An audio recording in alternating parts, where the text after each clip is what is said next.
நண்பர்களே, இந்தக் கதை மிகவும் பழைய காலத்தைச் சேர்ந்தது.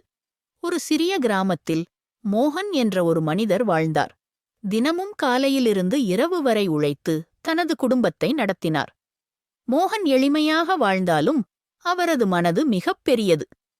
எப்போதும் மற்றவர்களுக்கு உதவ தயாராக இருந்தார். மோகனுக்கு ஒரு பழக்கம் இருந்தது.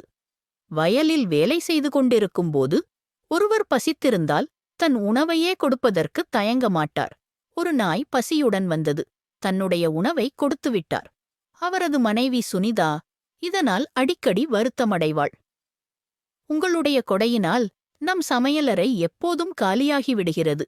நீங்களும் உங்களைப் பற்றி சிந்திக்க வேண்டாமா என்றாள். மோகன் சிரித்தபடியே பதிலளிப்பார். சுனிதா, ஒரு பசித்த வயிறுதான் பெரிய பகைவர். நாம் ஒருவருக்கு உதவ முடிந்தால் நாம் செய்ய முன்வர வேண்டாமா? கடவுள் எல்லாவற்றையும் பார்க்கிறார்.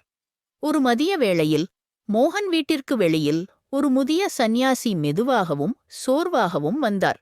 மிகவும் பசித்திருந்தது போலது அழைத்தார்.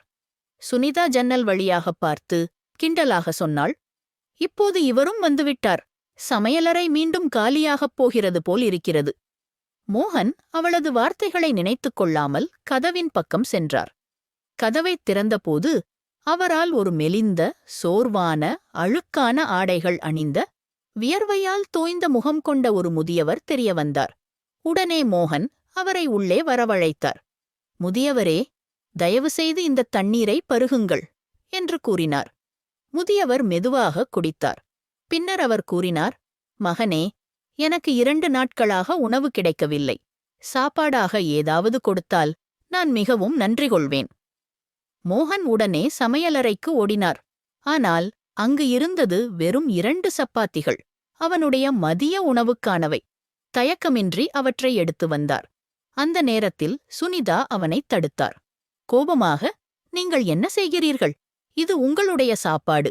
நீங்கள் அதை தந்துவிட்டால் நீங்கள் சாப்பிட என்ன இருக்கிறது?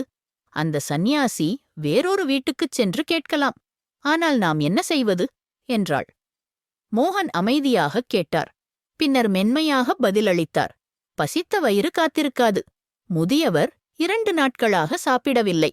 நாம் அவரை இப்போது சாப்பிட வைக்கவில்லை என்றால் அவருக்கு என்ன நடக்கும்?